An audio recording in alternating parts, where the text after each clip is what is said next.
This video is made possible by our sponsors, AJA. We'd like to thank AJA for all their support and tell you to go to aja.com for all your production and post-production needs.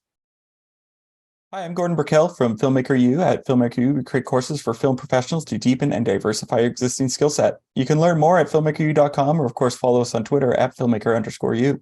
Every week, we interview a film professional to discuss their work, and this week I'm joined by editor Joanna Naugle, whose work includes Big Mouth, Two Dope Queens, and more recently, the hit show The Bear. Welcome to the show, Joanna.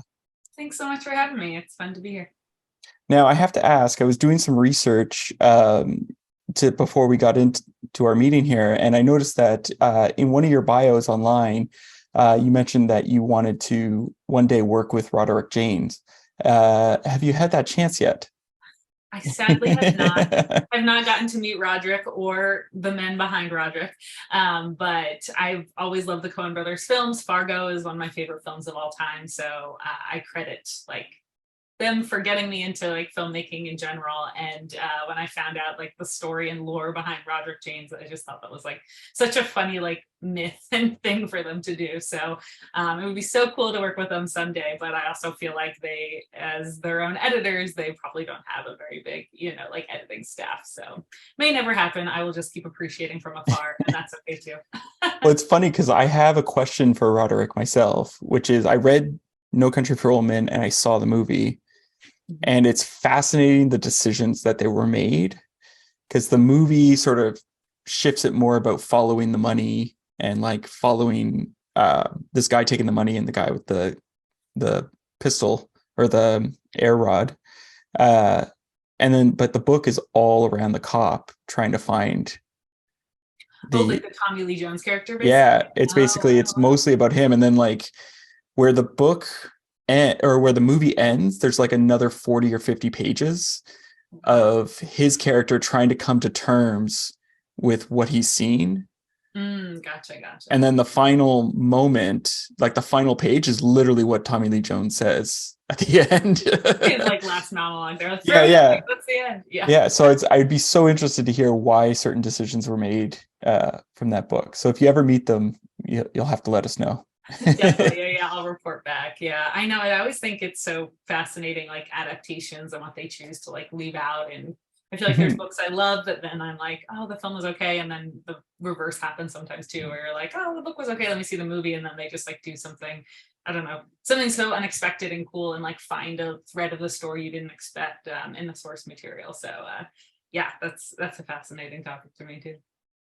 I'm going to interrupt this interview for 1 second. We want to thank PixelView, one of our sponsors. They're a streaming solution for filmmakers. PixelView lets you stream your work to remote clients for easy collaboration, and it works with both on-set teams and post-production teams. With built-in video chat, you can discuss and make changes in real time and stream directly from your editing software. Or you can use the hardware encoder to stream from DaVinci Resolve or the camera on set. See the promo code and the link in the video description below. Well, and that's what's interesting is the book, I would consider them two separate pieces of media about the same story. Yeah. Because they in terms of it's almost, you can enjoy them separately and not see a comparison, because they focus so much more on the other elements. Sure. Now, I do want to talk to you about The Bear. How did you get involved with this show?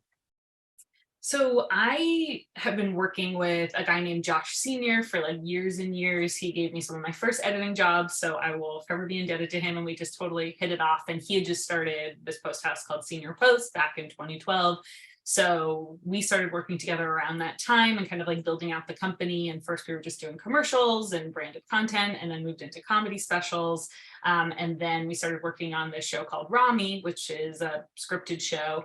And we met Chris Storer there, and the three of us just got along really well, and he directed some of the episodes of Ramy, and when I edited them, we just kind of always gelled, and it felt like we had very similar taste. So when he created his own show called The Bear, he came to Josh and was I want you to executive produce it, and I'd love for Joanna to edit it. So it was just really long kind of relationships paying off, and I was so lucky that I was the first person that they thought of and wanted to work on it. And I hadn't hadn't done something this like fast paced and stylized. Like the pace is so different from what Chris and I had done on Ramy and the episodes he directed. But it was cool that they believed that I could really like take this concept and run with it, because there's a lot of freedom the editor gets in the show, as I'm sure we'll keep talking about, because the pace is so crazy and there's flashbacks and montages and makes you want to, you know, scream sometimes because it's so intense. But that's really, really fun. And I'm so grateful that, you know, these collaborations have like lasted for years and then led to shows that I love working on today. Well, that's what's so interesting is everyone I've talked to who's watched this show, they all sort of say the same thing. They're like, it's really tense or it's Yeah. really got attention. So from an editing perspective, like how did you craft that in the cutting room? Yeah, I had never gotten the note when we were cutting the pilot of, you should make people like want to turn off the episode. Like it should be so intense that people like feel like they need a breather, which was so freeing as an editor to be like, oh my gosh, I can really like push this, because a lot of times as an editor, if you're doing your job right, you're almost not noticing the editing. Like the scenes are just flowing together really nicely. The dialogue just feels natural. So to be able to have the freedom to be like, oh, let's like make this feel in your face and loud, and you're just thrown into the deep end and you're in Carmy's perspective trying to make sense of this crazy world. It was really cool. And one thing specifically we did to try to just ramp up the intensity from the beginning is originally the beginning of the pilot was a bunch of different scripted scenes. So it was like, okay, first he collects the meat, and then he goes and he sells the jeans, and then he goes and he fixes ball breaker, and kind of like all these steps. And Chris Dora was like, I just want it to feel like a bolt of like adrenaline from the beginning. So we basically took the first 10 minutes and like condensed it down to like 3, which was crazy because I wasn't sure it was going to work. And then when we started just making it into this montage, it was like, okay, from the beginning, we're just like, this is the pace of our show. You're in or you're out. It's going to be intense, but we promise that it will pay off in the end and be rewarding if you're up for a show like that, which obviously not everybody is, but I think it's just, yeah, it's exciting to just be like, okay, we're off to the races as soon as like he wakes up from that like bear dream sequence at the very beginning. Well, and so, you know, when I think of tension, I think of the opening scene of the second episode where they're making the food. So what was that footage like when it came in, like for that scene? Like, did you have to manipulate it in any way, or was it, you know, pretty structured already for you from the script, or what was it like with the rushes? Yeah, that was actually one of the hardest scenes for me to cut, just because after the pilot, I was like, okay, I get the world of the beef. I know what it should feel like. And then we wanted to create contrast between this other place that Carmy used to work. But it wasn't as easy as like, this place is fast and this place is slow. They were both like very fast, but in different ways. Like the beef is fast in a chaotic, crazy way, but at the fancy restaurant in New York, I think it was called Empire in the script. At Empire, it was supposed to feel fast, but very fluid. And I think the script is something about like, it should feel like an orchestra and everyone just is like, knows exactly what instrument they're playing at what time. And it should just feel like one organism kind of like moving and breathing. So they shot all this gorgeous B-roll, but it felt like it wasn't like connecting as well as I would have liked. So I basically added a couple of like digital zooms to a lot of those close-ups to just make it feel like every shot was moving from left to right. And just adding that little bit of movement just made them all feel a lot more connected. And then when we got back to the beef, a lot of the close-ups are just like static and they feel like disconnected and they're dirty, obviously, and just feel like they have the same like items there, but they just look so different. Everything is like spotless and clean. And so that was like one way that just by adding that little bit of, you know, added movement in Premiere, we were able to make everything feel a little bit more fluid and like it was one shot, even though there were a lot of cuts within it. So sorry, I guess, you're saying like you pushed in and then moved it from left to right type thing. So Correct. was it, and that was sort of to create like, I guess, a feeling of it, I get moving, I guess, for lack of a better term, but like progression or what have you in the shot. Is that what you were doing? Yeah, exactly. I feel like I just kept coming back to this conversation with Chris and Josh about how like it should feel like an assembly line almost. So I almost wanted it to feel like it was just like things that were passing by and everyone was just like adding their touch to it. And then it was going to the next person. It just felt like everything was like moving at a consistent pace and everybody was contributing, like knew how to contribute to keep things moving at that pace. Whereas things obviously are fast paced at the beef, but in a way that feels very choppy, and like people are all doing different things, especially at the beginning. You know, we're trying to set up like how disorganized they were in comparison to this restaurant that just seemed like everything came together so naturally. And I actually cut that scene originally to this song that had this like really strong beat to it, so that everything was like measured out, so that it all felt very like even and like geometric almost between the shots, but we didn't want it to feel that loud or like that driving. So it was like a temp track that I was cutting to find that pacing. And then we pulled it back for a way more like sparse track in the end, which was kind of a fun trick. So when you pulled it back on that, like, did it like because essentially whenever I talk to an editor and they're like, yeah, and then we switched the music and I had to redo the whole cut because the pacing was off. So did you like, we left the pacing based on the strong, but we brought in this softer, slower music, that sort of piano, if I remember correctly, to like make it uncomfortable for people? Yeah, so I was cutting the temp score I was cutting to was like from The Social Network, because I love that score. And so we were like using that like beat to be like, okay, we're moving and like that's the pace. And then basically we just strip that out and then send it to the composer. And we were like, we don't want anything like this remotely, you know, we want something way more sparse, and send other like tracks that were like a reference, but we were like, this is the pace. It should still feel like, you know, it's intentional. We're not going to change the shots, but we basically set up the tempo with that temp track, even though we ended up replacing it with something else, if that makes sense. Yeah, no, that's really fascinating. Now, one of the things about the second episode is, you know, you're trying to create that contrast between the beef and Empire. So, you know, what were some of the things you had to do? You know, episode 1, we're sort of in the beef, I guess you could say. And episode 2, we start with Empire and what have you. So what were some of the things you had to do to differentiate, other than, because obviously the shots are all white and clean and like everything's sort of pristine in comparison, but what were some of the things you did as an editor? Yeah. So, yeah, like I was talking about, like adding a little bit of motion to those close-ups, like created that fluid feeling. And then we have so much B-roll in the beef, but it's just like you're jumping all over, and it's really like disconnected and discombobulated. So it was just something we leaned into for sure.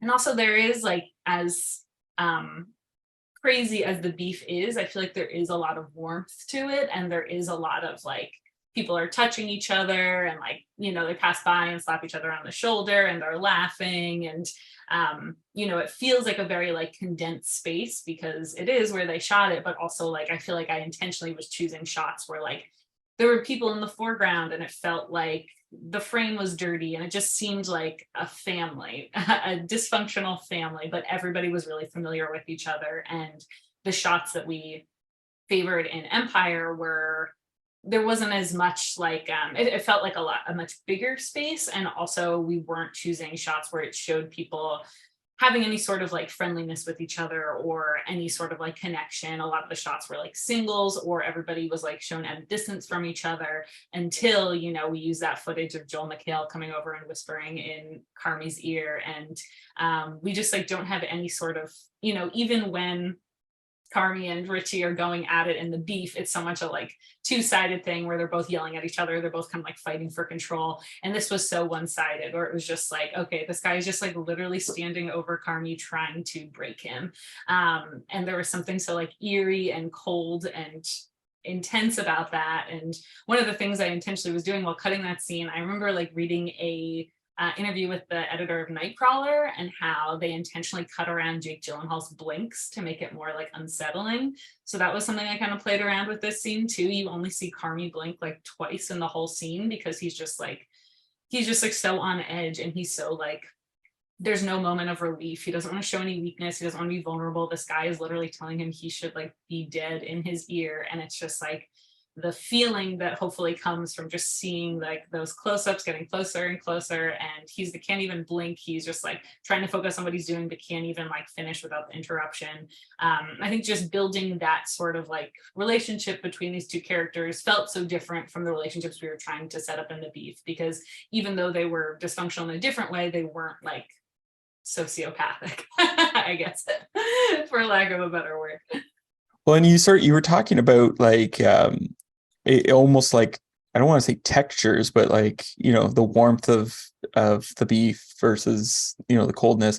So like when you're communicating with the director, like, is that sort of how you like to communicate? Like, in terms of emotions and I guess like textures or feelings as opposed to, you know, the cold, the straight cuts type thing. Yeah, I mean, I really love the way that like Chris Storer communicates his vision for the world, because instead of being like, we should cut out sooner here, or like giving me more like nitty gritty jokes, he's like, this is how the scene should feel. Like, how do you think we should, what's the best way to like get the audience to understand that feeling? And I love that kind of input like from a director, because that makes it more like a puzzle for me to solve. Like, it's enough direction that I'm like, oh, I know where we're trying to get, but like what tools do I have in my disposal to get there, whether that's like music or sound design or cutting style or flashbacks or any of the following. So that first scene in the pilot with like family dinner, that was something that like I think was like loosely scripted, but a lot of it was just kind of like them filming the actors, and like they were obviously all just like getting to know each other because it was the pilot and it was the beginning of the shoot. And I remember just seeing the footage and being like, oh, despite all the like yelling and chaos that goes on in a scene, that feels so warm and familiar, and there's love. You can feel the love around the table when they're all sitting together. So that was something we definitely wanted to lean into. And even if just like catching someone looking at each other and laughing, or someone's watching someone else and you can see the expression of appreciation on their face. Like, the actors in the show are so good that with just a quick glance or watching somebody watch someone else, I feel like they really can convey a lot. So I think making sure that shared history of this restaurant that's been around forever is something we always wanted to come through in the scenes, to show that like, yes, they can hate each other at times, but at the end of the day, like, this was built on a community, and that's so important to the show. So you worked on the pilot, and one of the things I always hear is that pilots can be one of the toughest parts of working on a show, because you're finding the structure, you're finding the show essentially. Mm-hmm. So what changed in the pilot process when you were cutting that? Like, obviously the script was there, but like, it's the last rewrite in the edit room. So what did you have to rework there? Yeah, totally. Yeah, the biggest one was kind of what I was talking about before, was like really just taking the first 10 minutes and shrinking it down to 3 minutes like that.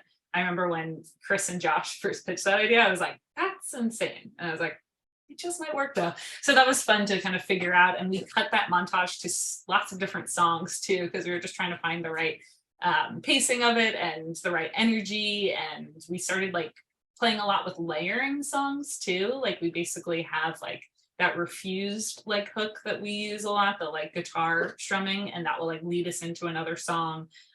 There's actually like a scene where Richie and Carmy are like yelling over each other.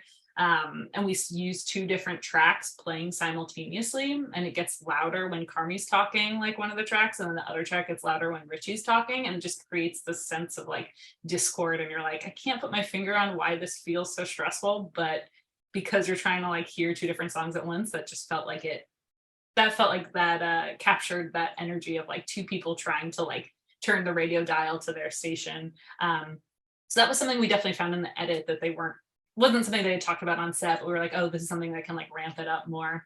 And there actually, I think, was a whole nother scene originally in the pilot where like Carmy loses it a little bit more and is like yelling at the staff and is like, get your act together. And I remember Chris saying like, this feels like it should come later in the season. Like, I think we should like leave people wanting more and just have like a hint of like, where Carmy will go later. And now if you've seen the first season, you know that like that outburst that happens in episode 7, which is such a great episode that I can take little credit for because it's an actual oneer. So I cannot take much editing credit for it, but it's such an amazing episode. And you see Carmy turn into that chef from, episode 2. He's like, has turned into the worst possible version of himself and become someone who just like will yell at his staff and makes it all about himself. So I think if something like that had happened in episode 1, we wouldn't have felt this great build throughout the season. So it was totally the right call on Chris's point, Chris's perspective, to just be like, let's let the audience get to know Carmy more before we see kind of like this other side of him that he could become. So what was the scene that you had the most fun editing then? Because it seems like this was a fun show to edit with the different emotions and tensions and manipulating things. So what was the most fun you had for scene wise? I think the most fun scene was probably the start of episode 8, which is when he's having, Carmen has a lot of panic attacks and kind of like nightmare scenarios throughout the season, but the like fake talk show, 90s style cooking show that turns into a nightmare was really fun. Just because I feel like I feel like something that I really leaned into with Chris and Josh and Joanna, who's one of the other showrunners, Joanna Kalo, was really reusing footage throughout this season to build this anxiety and kind of keep replaying these things that are playing in Carmy's head, whether that's footage of his brother or the bear at the beginning that's in that nightmare, or footage from Empire and this horrible chef that mistreated him. So when we got to episode 8 and we were like, okay, this is building towards the finale, it was like, okay, what are the things that are like going through his head? We just saw him have this huge breakdown in episode 7 where Sydney quits and he yells at Marcus. What are the things that would be playing in his head? And we reused a little bit of footage of him like losing it on Sydney and Marcus, but also put in stuff from episodes 1 and 2 and 4 and 6, just taking a little bit to be like, these are the things going through his head. And then we also ended up cutting in a bunch of like just still photos of food too, that I think were taken from Chris's sister's collection. She's a chef in real life and is like a huge influence on the show. So figuring out how to like use that different media of like, we have still photos of food, things that are from like cookbooks that are the reason that Carmy fell in love with cooking, paired with this footage that's like the worst possible version of himself. So like, it's like the two sides of like what he loves about the job and then what he hates about who he could turn into potentially. And you hear all season about how Michael turned into an animal, like his brother, and how the restaurant destroyed him. And so I think episode 7 is like a little peek of like, oh, this could break Carmy as well. And then episode 7 is like the beginning of his redemption, and he goes back and apologizes, and he is figuring out more like coping mechanisms and how to be a leader. And I just feel like that first scene, leaning into the absurdity of the cooking show into him kind of like coming down from the panic attack was, it was just a really fun thing to figure out. So I have to ask, have you been to the Beef? Because it is based on like it has an actual place called the Beef in Chicago, or are you going to go to the Beef? I have not been, but I'm hoping to go before they start shooting season 2 because I'd love to see it in person. They shot it at the actual location and then rebuilt an exact replica in a studio for the rest of the season. So I would love to visit both to be like, okay, this is the actual place, and then this is the fairy tale like version they have on a set. I would love to check it out. Now you worked on Big Mouth, and animation editing is incredibly different from regular editing. Yeah. So, but I'm wondering if there's any ideas or tricks or techniques that you learned in that show that you were able to carry over into the show. Yeah, definitely. So I was actually doing, it was interesting. I was like at the beginning of the process instead of the end of the process. So I was doing like the dialogue editing and making the radio plays. And everyone at Big Mouth is just like such a professional, and are such a like well-oiled machine. So I was so lucky to come in for season 1 of Human Resources, the spinoff, and then season 6 of Big Mouth. So like they had their system in place, and I was just like soaking up all of their like knowledge. But basically I was cutting like almost like a podcast version of the episode beforehand. So it was really challenging to figure out how we could make sure that the story was being told without relying on any picture. So it definitely made me appreciate even more like the power of, temp sound design to like really sell a joke or to create, a sort of emotion between two characters. And we even, because there was no picture, we're really able to like splice together different takes. So it was like, okay, let's take the beginning of this word into this one. Let's take the pause from here, or we need like a breath or, just a laugh. So I feel like I've always appreciated that how much sound work goes into picture editing as well. But this really was like, took that to the next level of, if your sound isn't working, like the picture isn't going to work either. So really having the time to like work with the best people at what they're doing, really focus on how my sound design skills could get better translated to, back to the bear, which was also a very sound design heavy show. And, I feel like it wouldn't have worked if we were just like, oh yeah, and then imagine kitchen sounds here, like you really wanted to feel that intensity from the first cut. So Adam, the other editor, and I really did a lot of that temp sound work with our assistant editors too, just to make sure we were selling the like environment that we were creating at the beef. Well, and Adam Epstein, he's comes from SNL and cutting, up to the last minute. So was he absurdly fast at editing, like when you got in there or something? Because when I talked to him, it was like, oh, and then we'd have it done in 24 hours type thing. What was that like? He is such an amazing editor and just collaborator, and I just was so privileged to be able to be like, can you just watch this cut and like see this scene and like what do you think? And I feel like he always had like a good idea of like, oh, have you thought about like doing this? Like, what if you do a punch in there? Or like, what if we change the music or the sound drops out? Like, I feel like he, from going to editing boot camp, basically 10 years at SNL, just like has so many great ideas and brings no ego to the things he's working on, is like so quick to like, jump in and help the team. And I feel like we both, the schedule was very, very tight for the bear, but I feel like it almost mimicked the show in a way, that we're like, okay, like let's move efficiently, let's like get through everything. And they shot so many things like multicam, like there was two cameras running for most of the stuff, that it made it easy to just be like, okay, this is the take, at least we have two angles of it, and then running through the scenes, as quickly as basically we were cutting it. We didn't have to do a lot of that, like, okay, we have to like fake the pace of how these people are interacting. A lot of that was just how they filmed it too. So it enabled Adam and I to move through at a crazy fast pace. But that was fun because it just made it like feel like we were along with them for the ride of like, as they were getting their restaurant together, we also were like assembling the season and what it was going to look like, but with a lot less drama than they did, for sure. So I have one last question for you. What would you say is your favorite guilty pleasure film or TV show to watch? I'd say my favorite guilty pleasure movie. I recently rewatched Mona Lisa Smile for the first time in a while, and I don't know if that counts as a guilty pleasure. I'm like, I feel like I don't remember. I remember seeing it in theaters when I was like before I knew I wanted to get into film, and just seeing it, I was like, oh my God, this is about like women and art and what it means to be a creative. And I watched it again recently and I was like, okay, I think this is like one of my like low-key favorite movies that didn't get a lot of like awards recognition. And I don't know if it actually is like a great movie, but I love what it like means to me. And if I ever need like comfort food, I'm like, oh yeah, that's a great movie.